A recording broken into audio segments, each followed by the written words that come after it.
two, but this was something that they had tested, and they didn't end up adopting it, nor did the Romanians, and you'll see why in a moment. So this is quite a large revolver. It is double action only, and it is hammerless. In fact, it's actually really hammerless. Let me go ahead and pull this apart and show you. As I said, this is double action only, and it doesn't feel anything like a traditional double action revolver. And in fact, you can see that there's no reset to the hammer because there's not actually a hammer inside there. We do have this lever on the back, and that is used to open the gun up. So pull that down, and then you can pivot it open like so. Now, this particular example is really stiff, and it's pretty much stuck. The cylinder will rotate, but normally what you do is push this whole assembly in to that extractor. Right. I can't. My camera just goes down. See that all works. Open this. See. Well, it's going to snap back in position. There we go. Right, where was I? This. Hold the whole thing shut. Sight picture there. Actually, pretty decent sights for the time. Got a fairly large rear notch there. That's kind of nice. All right, we're going to do some disassembly here. In fact, we're going to take all the guts out of this, but I've cheated a little bit by already taking out the opening latch and this awesome double sprocket. So these are held in place by this screw, which goes through the frame right there, and taking that out just really simplifies taking this thing apart. So this is actually two separate sprockets. They kind of work together. Well, this small one, there we go. This small one activates the trigger or the hammer. This large one acts as the hand. So with those out, I can move along here and actually get this done with some reasonable efficiency. So that latch acts as both the top and rear cover to the cylinder. So once we've got those out, I'm going to go ahead and pivot this open. And then we have a rear cap piece here. And then we have three parts inside. We have this guy, and you can see when this is in here, we've got this angled surface up top. That engages in the other half of the frame, and that's what actually locks the frame together so that it doesn't pivot. And when you are pushing this latch here forward, what you're doing is pushing this forward, and it goes in like that, which allows the gun to pivot. So, Fucking hippie noise. the piece underneath it has a return spring for it. And before we can take that out, we have to take out the bottom piece as well. Just get these together. So we have the spring for this guy, and then we have this, which is the actual firing pin and mainspring of the gun. We'll get back to those in a moment, but first we can take this apart a little bit farther by unscrewing the bottom here. This has possibly one of the most annoying lanyard loops ever. It's not permanently attached to any screw. It just sits in like that, and then it stays in as long as this thing's screwed all the way in. But when we go to take this out, that just falls off. So we get this guy about unscrewed most of the way. Go, let's pull it out. That goes all the way up into the frame there, and allows us to then take out this little locking block, which the guide rod goes through. That locks the trigger in place, the trigger frame in place, and then take off the grip assembly, which is solid wood, so there's no real hang to it in here. It's just held in place by that rod. Then we can take out the trigger group, which is, much like a rifle, a fully self-contained trigger group. It's got some spring built in there, and that. See, we have this basically, two frame plates there held together by this piece at the front. This appears to have all been milled in one block. So this was all hollowed out and except for the block back here. So that's the threaded hole where the grip screw attaches. And we've got all the bits up in here. Now, I should mention, before we go farther, we do have some faces on the top strap here. Gatling Arms Company, Birmingham, and Demancia Patent. That's it for proof marks, or for markings at all. There's nothing on the frame, there are no proof marks that I can see, just that. It comes as absolutely no surprise that this would not actually be adopted by the Romanians or by anyone else for that matter. So what's most interesting about this, I think, is you can see that this is truly a hammerless revolver. Typically when someone says hammerless revolver, what it really means is the hammer is shrouded inside the action somewhere, unless it doesn't stick out like a snag. In this case, there is, in fact, no hammer. Instead, what you have is a 6-toothed sprocket hammer that is going to interface with this guy. It's difficult to even hold all of these parts together to show you how they work, but we can sort of do it. So this is not the firing pin. This is just one reciprocating part. Alright, so it's difficult to even hold all these bits together to show you what they do, but what we have here is basically, this bit reciprocates and resets the striker, because that's really what this is, it's a striker firing revolver. This, right here, is the firing pin, so you can think of this part as the striker, and it's got its mainspring up in there, in the back, and there's a tap over that. All in place in the frame. So every time you pull the trigger, what you're doing is pulling this back using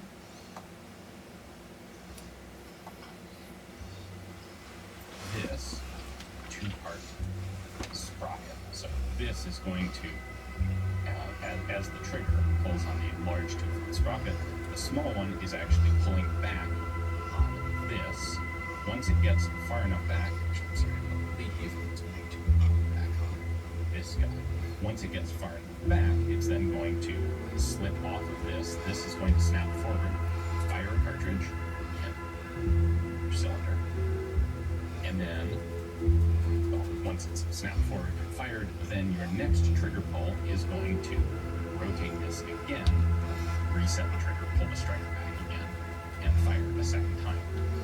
Even the main parts on here are really more complicated than they should be. So we have a basic frame into which all the bits go. You can see that there are a bunch of grooves in here, and most of these parts have matching rails, basically, that they'll slide in on. We've got the barrel, and it's matching assembly here. This is a 38, of course, with a 6-shot cylinder. There was also a 45 caliber version experimentally built. I believe that had a 5-shot cylinder to it.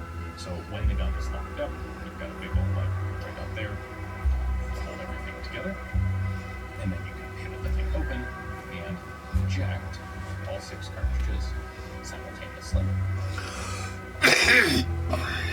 And then, of course, the brake latch is going to sit up at the top. All of this is held together by 2 relatively small screws.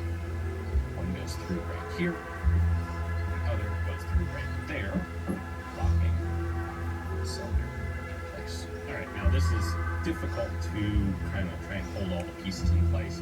This isn't quite as far forward as it should be because these have to go actually through the breech face to cycle the cylinder.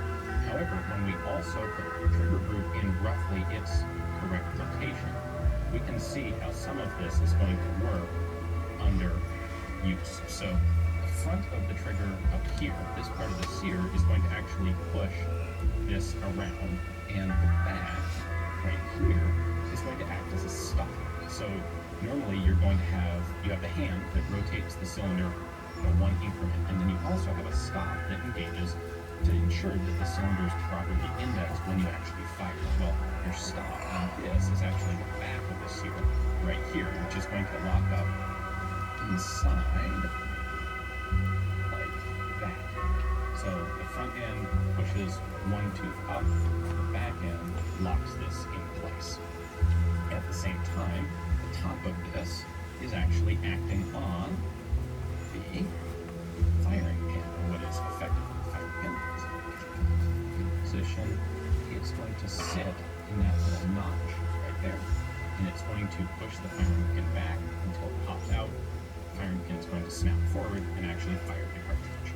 So this is truly a hammerless revolver. Typically when you hear that, what it actually means is that you've got you've got a hammer, but it's hidden inside the mechanism, the frame of the gun, so that it doesn't get in the way and drag on things. In this case, with all the sprockets and weird bits, this is actually a hammerless revolver. So really quite the interesting mechanism. We have the mainspring back in here, of course, that's pushing on this all the time. But, of course, incredibly obvious why this wasn't adopted by the Romanians or the French or anybody else, because just, holy cow, that is about the most complicated revolver I think I've ever seen. There, for some reason, like, you'd think this system makes sense if it does something more than just a double-action revolver, but that's what you had. Alright, I think you can probably tell now why this wasn't adopted by anybody. Really this tremendously expensive and complex machinery inside, it doesn't actually get you anything better than a traditional double-action revolver. In fact, in some ways it's hampered compared to a double-action revolver because there is no way to manually cock it for a single-action shot. And if anything in here malfunctions or breaks or gets dirty, just basically forget it. It is quite tricky to get back together. Now, it gets a little easier with some practice once you understand how it works, but still, compared to all the other revolvers at the time, this is really quite crazy. So, manufactured 1888 until about 1890, which was when the gap of arms coming out of Birmingham ceased to exist. So, you can actually nail down the dates on this really quite accurate, despite how rare it is. Big thanks to Gallery de Mars for letting me not just take a look at this, but actually go through the process of disassembling it to use on video. We spent a significant amount of time getting it apart and getting it back together for you guys. So hopefully you enjoyed the video. Thanks for watching.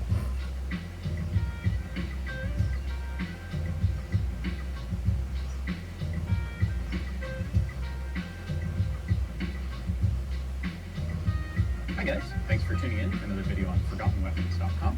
I'm here today at the National Firearms Center in Leeds, part of the British Royal Army, where we are taking a look at one of Hiram Maxim's prototype machine guns. That's prototype with a capital P. It's not quite the first gun he developed. The historical sequence here was in 1883, Maxim had gotten the idea that you could use the recoil energy of a firearm to turn it to basically do the work of loading the firearm and firing the next shot. That's self-loading or semi-automatic firearm. And mechanically speaking, semi-automatic and fully automatic are two slight sides of the same coin. If you can make it do one, mechanically you can make it do the other. At any rate, in 1883, he filed a patent for, a patent on the recoil system of operation. He was a sly guy, he was a very intelligent guy, and he had a long background in invention, patenting, and technology, and he understood how the nuances of the patent system. And so he crafted his patent to be as broad and wide-ranging as possible, to cover basically any potential use of the whole concept of recoil operation. I should clarify this one. Recoil operation, what I mean by that is having some part of the gun move backwards under recoil when firing, and then using that mechanical energy to cycle a system. This is distinct from gas operation, where you are utilizing pressure of gas generated by the gunpowder in the barrel, tapping some of that gas and using its pressure to do something else. So those are the two main systems of firearms operation that we still use today. At any rate, he basically tried to patent everything that could conceivably be considered recoil operation. And the way he did this was actually to convert a Winchester 1873 rifle, lever-action rifle, to semi-automatic by basically removing the butt plate from the butt of the gun, setting it back a little bit, and making it movable, so that when you fired the gun, the whole gun would cycle back into the butt stop, or into the butt plate, that would push a piston, and he had redesigned the linkage so that when the gun moved backwards, it would actually cycle the action, doing the work of the lever on a Winchester 73. So he's kind of hiding the fact that he's interested in making a true machine gun like this. But in the patent, he does specify at the end that, by the way, this system is applicable to a machine gun or even a volley fire multi-barrel battery sort of thing. So, 1883, he gets a patent on that. 1884, he introduces this gun. The first gun he actually built, he called the Forerunner, and that was basically just a sort of a shop proof of concept rig that would fire. This was his first actual standalone fire gun. You could take this out in public and do demonstrations with it, which he absolutely did. And this dates to 1883 when he released this. And it was on the strength of this that in November of 1884 he created, along with investors, the Maxim Gun Company. So let's go ahead and take a look inside here. Let me show you how this works. Now, I can't take it apart because, well, it's kind of all riveted and screwed together. This is not a quick disassembly sort of thing, and it is also virtually a one-of-a-kind gun. However, we are very fortunate that there's another YouTube channel out there, a guy by the name of Rob Brassington, who has created a fantastic 3D animation of exactly how this gun works, down to all levels of detail. So, I'll have a link to that at the end of this video, and I strongly recommend that you take a look at it, because watching his 3D animation, especially in conjunction with being able to see the internals of this gun, is perfect. It really shows you, it gives you a complete understanding of how the gun works. So, let's take a look. Alright, so there are a couple sort of odd features that we need to talk about on this thing, because it's not like a normal machine gun. So, there's a bolt handle here, which is fairly similar to the later Maxim guns, but there's no trigger on the back. This is just a handle to pivot and direct the gun. And then you've got this thing. This is both a safety lever, so in the full forward position, the gun is safe and can't fire. And then between here and here, it is a rate of fire control. And there is no separate trigger. So the way you would actually load and fire this thing is you put it on safe. You would then have an ammunition box down here. This fires from a belt of ammunition that sits in this entire space, and the belt feeds up into this open sprocket. There are actually two sprockets, two feed sprockets in this gun. There is one here that cartridges come up in here. They get pulled out backwards, rotated up to here, and then pushed forward into a second feed sprocket. Now that they are out of the belt, second feed sprocket then pushes them up into the chamber. So, to load the thing, you put your belt in